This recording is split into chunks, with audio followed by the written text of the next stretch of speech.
नमस्ते, हमारे YouTube channel मंथन हिंदी में आपका स्वागत है। जैसा कि आप जानते हैं, हमारे चैनल के द्वारा UGC net Hindi, HP set Hindi, HP PGT Hindi के लिए फ्री ऑनलाइन क्लासेस प्रोवाइड कराई जा रही है। यदि आप भी अपनी तैयारी को बेहतर बनाना चाहते हैं तो हमारे चैनल से जुड़ने के लिए चैनल को लाइक, शेयर और सब्सक्राइब अवश्य करें। आज की क्लास में हम यूजीसी नेट के सिलेबस की यूनिट 10 करेंगे और आज का हमारा टॉपिक है मुर्दैया तुलसी राम की आत्मकथा। ठीक है,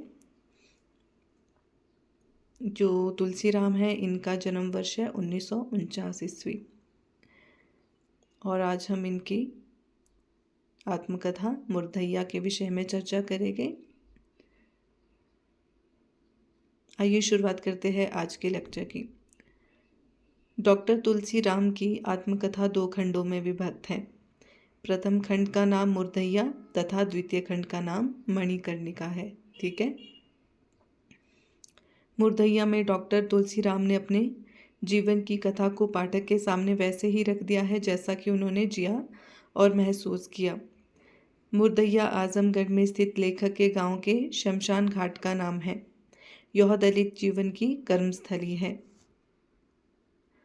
मुर्दैया की भूमिका में डॉक्टर तुलसी राम यह स्पष्ट करते हैं कि मेरे भीतर से मुर्दैया को खोद खोद कर निकालने का काम तद्भव के संपादक अखिलेश ने किया है। अर्थात मुर्दैया लिखने की प्रेरणा और ऊर्जा उन्हें लेखक संपादक अखिलेश के अत्यंत निवेदन से मिली। मुर्दैया में लेखक के बचपन से लेकर उनके स्नातक की शिक्षा तक की जीवन यात्रा का विवरण है। इस आत्मकथा के प्रमुख पात्र हैं जूठन, लेखक की दादी जी, लेखक के दादाजी है जूठन। ठीक है, जिन्हें प्रचलित अंधविश्वास के अनुसार किसी भूत ने लाठी से पीट पीट कर मार डाला था।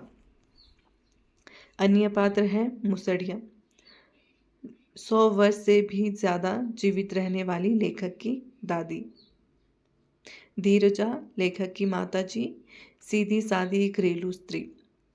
जंगू पांडे, 80 वर्षीय ब्राह्मण, जिन्हें निर्वश और अविवाहित होने के कारण गांव के लोग अपशकुनी मानते हैं। नग्गर, लेखक के पिता के तीसरे भाई, स्वभाव से क्रूर शिवनारायण पंथी धर्म गुरु भी थे ये। ठीक है, सोमर, लेखक के पिता के सबसे बड़े भाई, 112 गांव के चमारों के चौधरी। मुन्नेसर, लेखक के पिता के दूसरे नंबर के भाई, शिवनारायण पंथी धर्मगुरु, कलकत्ते की एक जूट मिल में मजदूर। मुन्नर, लेखक के पिता के चौथे नंबर के भाई, अन्य सभी भाइयों की अपेक्षा सहज और समन्वयवादी व्यक्ति, पूरे संयुक्त परिवार के मुखिया।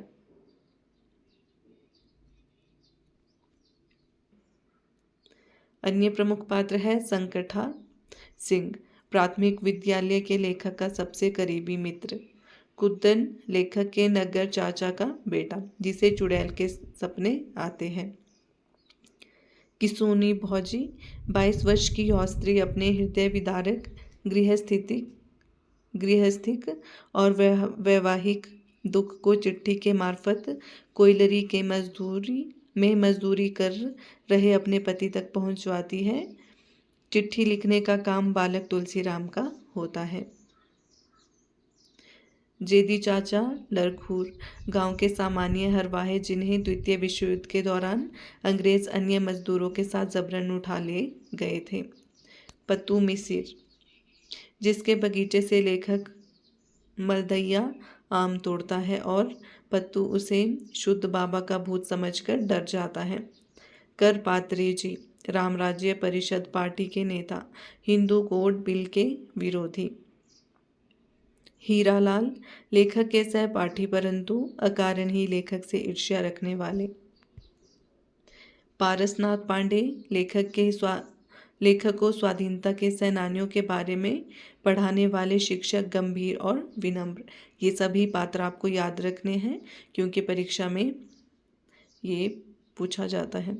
लाल बहादुर सिंह, एक बड़े जमींदार के आवारा शराबी बेटे, जो हाई स्कूल के छात्र व लेखक के मित्र भी थे।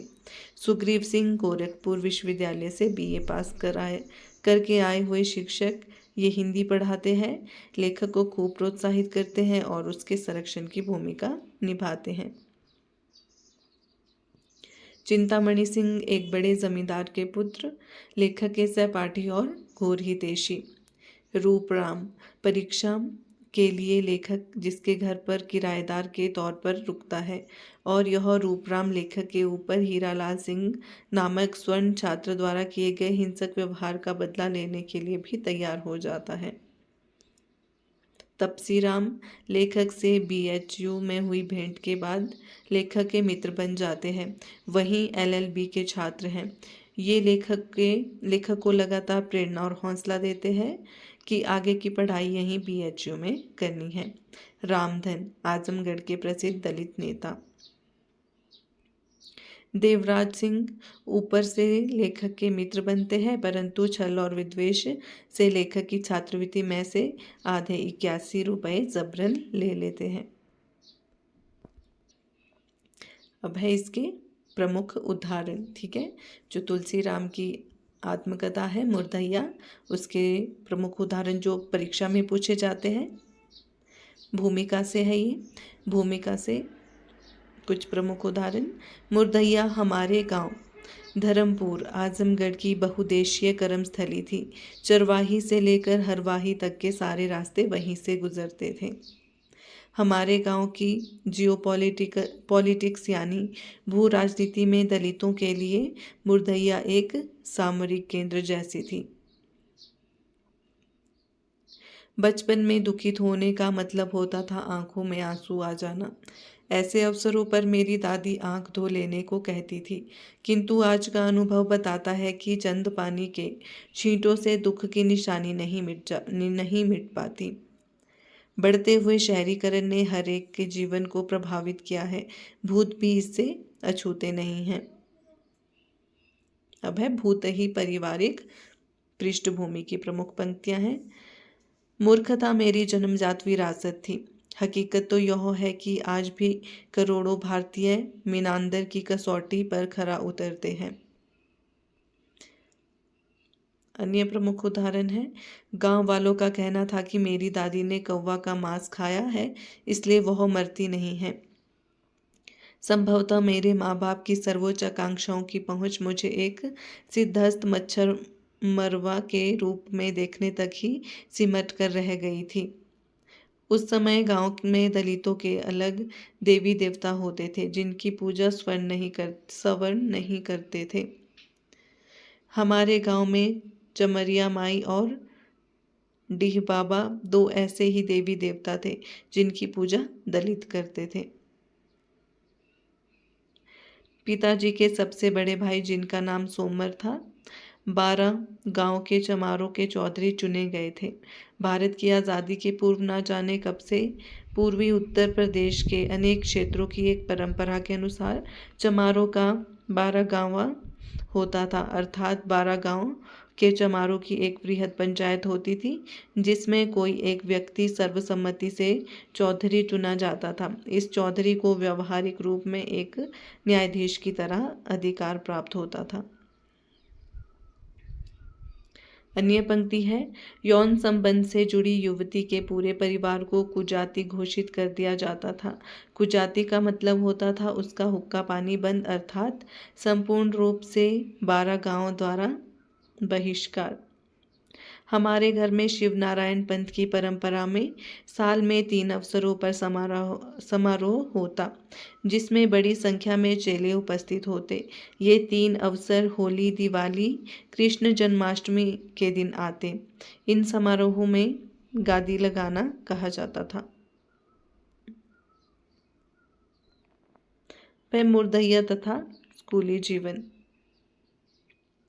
इसके प्रमुख उदाहरण हैं। अम्बिका पांडे शादी विवाह से लेकर फसल बोने तथा काटने तक की साइट बताने के लिए मशहूर थे।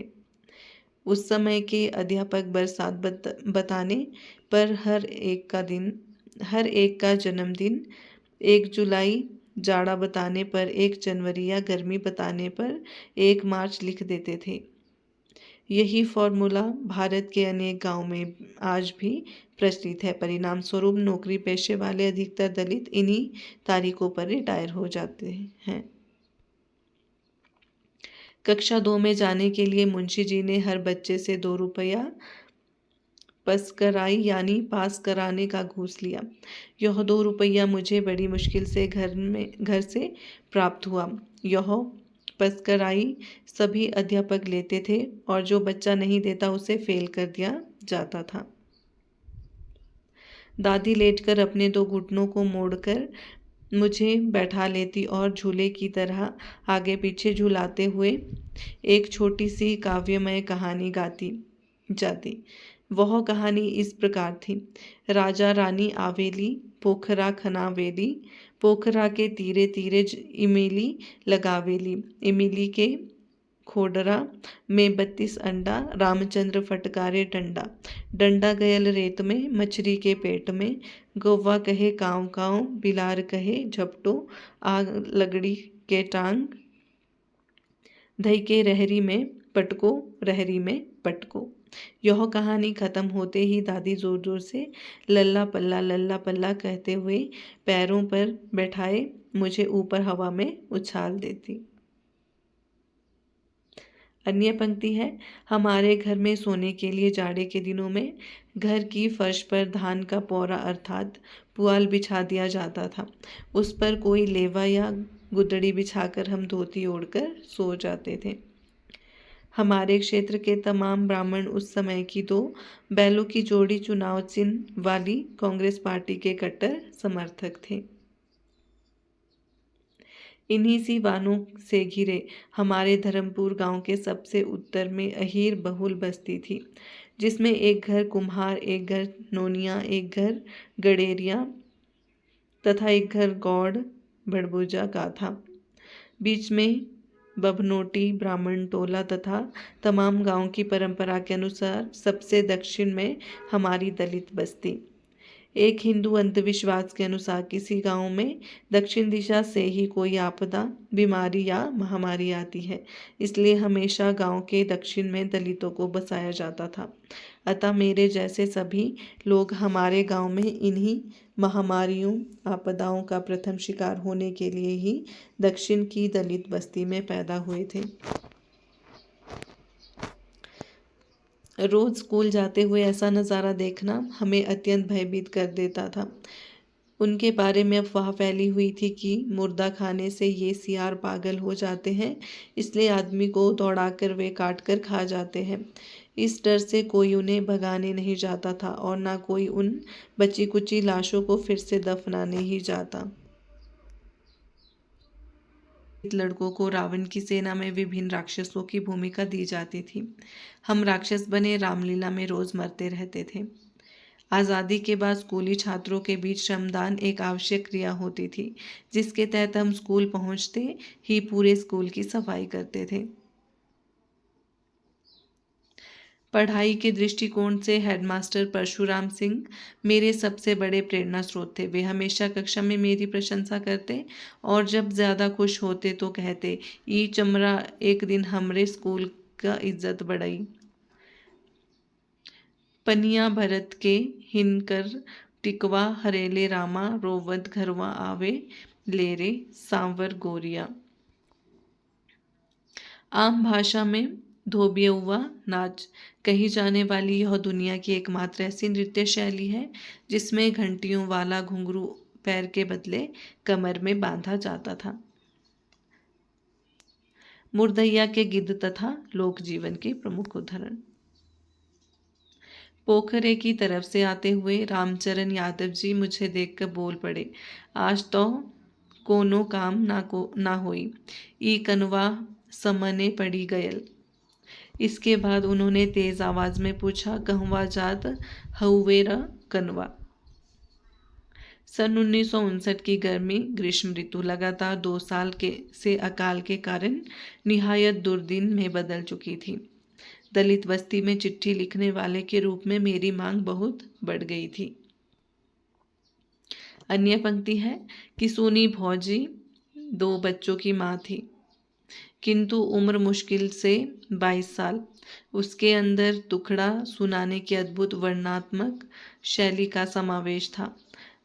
आज जब मैं अंतर्राष्ट्रीय राजनीति के एक बड़े सेंटर का प्रोफेसर एवं अध्यक्ष बन चुका हूँ, तो यह स्वीकारने में गर्व होता है कि इसके पीछे मेरी प्रेरणा के असली जनक वे 3 गरीब मजदूर थे, जिन्होंने मुझे छोटी उम्र में अंतर्राष्ट्रीय राजनीति की तरफ अनजाने में ही खींचा था। इसमें एक थे सोवियत संघ के समोही खेती वाले मुन्ना चाचा, दूसरे डांगे को डंगरिया कहने वाले सोनई तथा तीसरे थे दड़ियल जेदी चाचा। इस क्षेत्र में स्वतंत्रता आंदोलन का नेतृत्व तेज बहादुर सिंह नामक एक प्रख्यात कम्युनिस्ट नेता ने किया था। उन्होंने वर्षों तक भूमिगत रहकर काम किया था। इस पूरे क्षेत्र पर उनका विशेष प्रभाव था। इन भांड मंडलियों में वे सामाजिक कुरीतियों पर लोक शैली में तरह तरह के व्यंग्य द्वारा प्रस्तुति को बहुत ही मार्मिक बना देते थे। उनका एक गीत मुझे आज भी स्मरण होते ही रोमांचित कर देता है, जिसकी कुछ पंक्तियां इस प्रकार हैं। हरिजन जाति सहे दुख भारी हो, हरिजन जाति सहे दुख भारी। अन्य प्रमुख पंक्ति है, इस कड़ी में बारात प्रस्थान के समय एक खास किस्म का नृत्य किया जाता था, जिसे दुक्कड़ कहते थे। यह बहुत शक्तिशाली नृत्य होता था। इसमें सिर्फ 2 कलाकार, एक दफला वादक तथा दूसरा दुक्कड़ची नर्तक होता था। ऐसे ही एक नाच हुआ करता था। हुड़क की ध्वनि पर कहरुआ हुड़क डमरू की आकृति वाला उसमें काफ़ी बड़ा वाद्य होता था, जिसे कलाकार अपनी बाह के नीचे कांख में दबा लेता था तथा उसे अपनी केहूनी में बजाता था। भूतनिया नागिन इसकी प्रमुख उदाहरण है। इस बीच हमारे घर में भी एक विचित्र स्थिति पैदा हो गई थी। मेरी माँ बस्ती के किसी भी व्यक्ति से बात करती, पिताजी तुरंत उसके चरित्र पर उंगली उठाना शुरू कर देते थे। सन 1961 के ही जाड़ों की बात है। पिताजी माँ को मारने के लिए फरूही लेकर दौड़े। मैं वहीं खड़ा था। मैंने बहुत जोर से पिता को एक तमाचा मारा। उन्होंने मुझे उलटकर वैसे ही मारा। उनका तमाचा इतना जोर का था कि मैं कुछ देर के लिए चौंधिया सा रह गया, किंतु इस घटना का परिणाम यह हुआ कि आगे पिता जी माँ को मारने से घबराने लगे। बस्ती के लगभग सभी लोगों ने मुझे सही ठहराया। समय ज्यों ज्यों बीतता गया, माँ और पिताजी की लड़ाई में मैं पिताजी का दुश्मन बनता गया। अगला साल सन 1962 देश के तीसरे चुनाव वाला साल था। इसकी दस्तक से पहले ही स्कूल में एक बार फिर विकास प्रदर्शनी लगाई गई। इस बार के सांस्कृतिक कार्यक्रमों में पहली बार एक फिल्म दिखाई गई, जिसका नाम था चक्रधारी। बाद में बाबा हरिहर दास ने बताया कि स्वामी करपात्री जी देश में रामराज लाने के लिए काम कर रहे हैं। जाहिर है कि पार्टी रामराज्य परिषद चुनाव मैदान में थी। कुल मिलाकर हमारे क्षेत्र में कांग्रेस, कम्युनिस्ट तथा प्रजा सोशलिस्ट पार्टी का काफ़ी प्रभाव था, किंतु हमारे गांव में कोई जनसंघ का नाम लेवा नहीं था। हमारे स्कूल पर हजारों लोगों का मजमा लगा हुआ था। सुबह से शाम तक चुनाव की सारी प्रक्रिया मैं देखता रहा। मतदान बंद होने के बाद मैं अपने पिता तथा माँ के साथ घर वापस आ रहा था, तो पिताजी ने मुझे बताया कि बाबा हरिहर दास ने उन्हें 2 रुपया दिया, इसलिए उन्होंने रामराज को वोट दिया।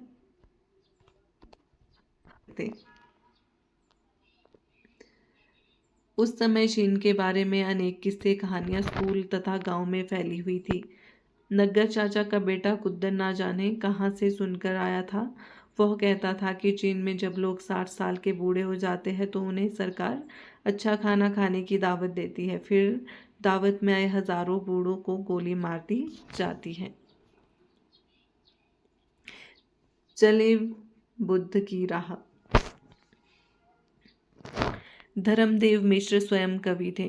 कवि होने के नाते उन्होंने अपना उपनाम कमलेश रखा था। कमलेश जी भक्ति साहित्य में कृष्णाश्रयी शाखा के बड़े प्रशंसक एवं अनुयायी थे। इसी बीच स्कूल के पास वाले मंदिर में एक विचित्र साधु आए। वे औरतों की तरह बड़े बड़े बाल बढ़ाए हुए थे, किंतु दाढ़ी मूंछ सफचट थी। वे आभूषणों से लदे हुए थे, पैरों में पायल, हाथों में बड़े बड़े गुजहे, कमर में चांदी की करदनी, गले में मंगलसूत्र, कानों में तरकियां, नाक में नथुनी आदि वे पहने हुए थे। उनकी मांग में सिंदूर भी था, किंतु परिधान के नाम पर आधुनिक बिकनी की तरह उनकी लंगोटी में ने उन्हें आकर्षण का केंद्र बना दिया था। वे राहुल जी की प्रसिद्ध पुस्तक वोल्गा से गंगा का नाम लेकर कहते कि इसके अलावा उन्होंने सैकड़ों किताबें लिखी हैं।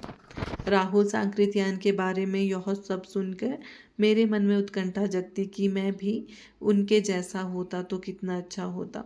वोल्गा से गंगा में क्या है, इसके बारे में पारसनाथ पांडे कुछ भी नहीं बताते, किंतु बार बार कहते रहते थे कि यह पुस्तक सारे विश्व में जानी जाती है। सिद्धार्थ को वैराग्य हुआ और वे सच्चे ज्ञान की तलाश में एक दिन रात के समय घोड़े पर चढ़कर महल से भाग निकले। एक छोटे से पाठ में मेरे मस्तिष्क में एक चलता फिरता चलचित्र सा छाप दिया था। हरदम घुड़सवार बुद्ध मेरी कल्पना में गुजरते रहे। हाई स्कूल के आगे ज्ञान की तलाश मुझे भी थी, इसलिए गौतम बुद्ध अत्यधिक प्रिय लगने लगे। निकट भविष्य में मेरा घर से भागना निश्चित हो गया। उदाहरण देते कि बबनोटी का कोई लड़का हाई स्कूल से के आगे नहीं पढ़ता। हकीकत यह थी कि बबनोटी का बच्चा उस समय तक हाई स्कूल पास नहीं कर पाया था, क्योंकि वे फेल होकर पढ़ाई छोड़ देते थे। अन्य प्रमुख उदाहरण है, चूंकि हमारे स्कूल में संस्थापक बाबा हरिहर दास क्षत्रिय थे, इसलिए वहाँ इस समुदाय का बोलबाला था। अधिसंख्यक अध्यापक भी क्षत्रिय थे। ऐसे अध्यापकों में एक थे सुग्रीव सिंह, जो हाल ही में गोरखपुर विश्वविद्यालय से बीए पास कर अध्यापक बने थे। वे हिंदी पढ़ाते थे। वे मुझे खूब प्रोत्साहित करते थे। जब मैंने कहा कि पढ़ाई में सबसे आगे निकल गया तो वह बहुत खुश हुई। दूसरे दिन बाबा हरिहर दास स्वयं प्रिंसिपल धर्मदेव मिश्र के साथ मेरे घर बधाई देने आ गए। सबसे बड़ा संकट यह था कि उन दोनों में जो वजीफा मिलता था वह कम से कम 6 महीने बाद, अतः शुरू के 6 महीने का खर्च स्वयं उठाना था। इस बीच एक बार फिर संकट मोचक के रूप में मेरे सामने वही हिंदी अध्यापक सुग्रीव सिंह प्रस्तुत हुए। उन्होंने मुझे फिर 30 रुपए दिए और कहा कि आजमगढ़ जाकर पढ़ाई जारी रखूं।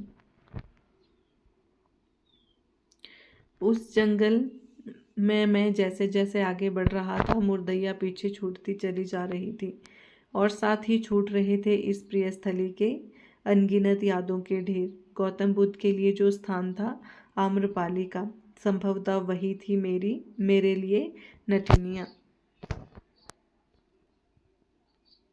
वह आजमगढ़ में फाका कशी। उस दिन शाम को मामा मेरी हाई स्कूल की मार्कशीट अटेस्ट कराने के लिए आजमगढ़ के प्रसिद्ध कम्युनिस्ट नेता तेज बहादुर सिंह के पास ले गए, जो उस समय विधान परिषद के सदस्य थे और मातबरगंज में ही रहते थे। इस कॉलेज में शीघ्र ही आश्चर्यचकित करने वाली बात यह लगी कि दोपहर के बाद चलने वाली कक्षाओं में अनेक अध्यापक सफ़ेद कमीज पर खाकी हाफ पैंट पहन कर आते थे। अनेक छात्र भी वैसे ही आते थे। 5 बजे छुट्टी का घंटा बजते ही ये सभी कॉलेज प्रांगण में लगने वाली आरएसएस राष्ट्रीय स्वयंसेवक संघ की शाखा में शामिल हो जाते थे। धीरे धीरे पता चलने लगा कि आजमगढ़ का यह डीएवी कॉलेज संपूर्ण रूप से आरएसएस के अधीन था। इस तरह अंबेडकर हॉस्टल के मेस तथा डुक्कू की पकौड़ी की दुकान के बीच जूझते हुए आजमगढ़ की मेरी अनगिनत रातें फाका कशी में गुजरती रही। अब धीरे धीरे समझ में आने लगा कि घर से भागा हर व्यक्ति बुद्ध नहीं बन जाता। गृह त्याग के बाद चमत्कारिक शक्ति पाने के लिए ब्राह्मणों के चक्कर में बुद्ध भी भूखे रहकर शमशान में साधना करने लगे थे। किंतु जब चमत्कार नहीं मिला तो उन्होंने कह दिया कि बिना भोजन के दिमाग काम नहीं करता। उस समय मेरे लिए भोजन मिल जाना ही चमत्कार था।